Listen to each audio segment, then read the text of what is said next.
Chapter 47.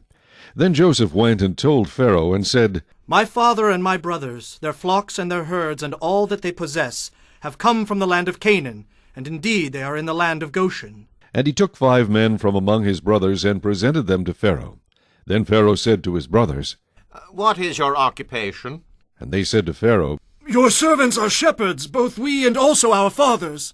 And they said to Pharaoh, We have come to dwell in the land, because your servants have no pasture for their flocks, for the famine is severe in the land of Canaan.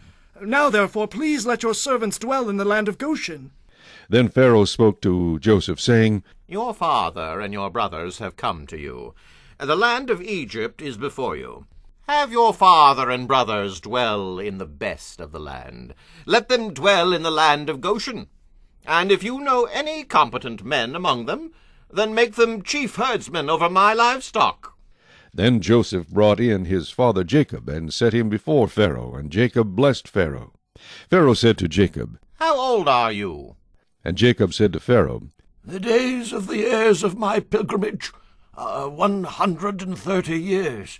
Few and evil have been the days of the years of my life, and they have not attained to the days of the years of the life of my fathers in the days of their pilgrimage. So Jacob blessed Pharaoh, and went out from before Pharaoh. And Joseph situated his father and his brothers, and gave them a possession in the land of Egypt, in the best of the land, in the land of Ramses, as Pharaoh had commanded. Then Joseph provided his father, his brothers, and all his father's household with bread, according to the number in their families. Now there was no bread in all the land, for the famine was very severe, so that the land of Egypt and the land of Canaan languished because of the famine.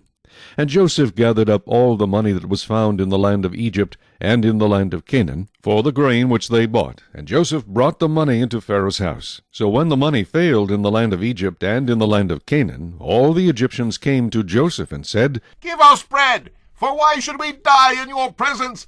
For the money has failed. Then Joseph said, Give your livestock, and I will give you bread for your livestock, if the money is gone.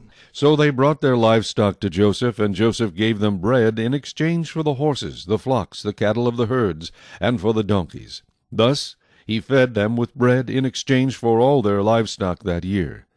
When that year had ended, they came to him the next year, and said to him, We will not hide from my lord that our money is gone. My lord also has our herds of livestock. There is nothing left in the sight of my lord but our bodies and our lands. Why should we die before your eyes, both we and our land? Buy us and our land for bread, and we and our land will be servants of Pharaoh. Give us seed, that we may live and not die, that the land may not be desolate. Then Joseph bought all the land of Egypt for Pharaoh, for every man of the Egyptians sold his field, because the famine was so severe upon them. So the land became Pharaoh's.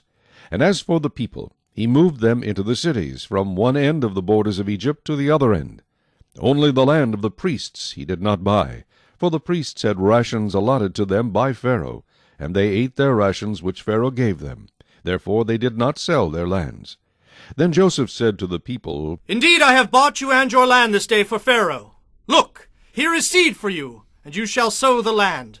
And it shall come to pass in the harvest that you shall give 1/5 to Pharaoh. 4/5 shall be your own, as seed for the field and for your food, for those of your households, and as food for your little ones. So they said, You have saved our lives. Let us find favor in the sight of my lord, and we will be Pharaoh's servants. And Joseph made it a law over the land of Egypt to this day, that Pharaoh should have 1/5, except for the land of the priests only, which did not become Pharaoh's. So Israel dwelt in the land of Egypt, in the country of Goshen, and they had possessions there, and grew and multiplied exceedingly. And Jacob lived in the land of Egypt 17 years. So the length of Jacob's life was 147 years. When the time drew near that Israel must die, he called his son Joseph, and said to him, Now if I have found favor in your sight, please put your hand under my thigh, and deal kindly and truly with me. Please do not bury me in Egypt, but let me lie with my fathers. You shall carry me out of Egypt, and bury me in their burial place. And he said, I will do as you have said. Then he said, Swear to me. And he swore to him. So Israel bowed himself on the head of the bed.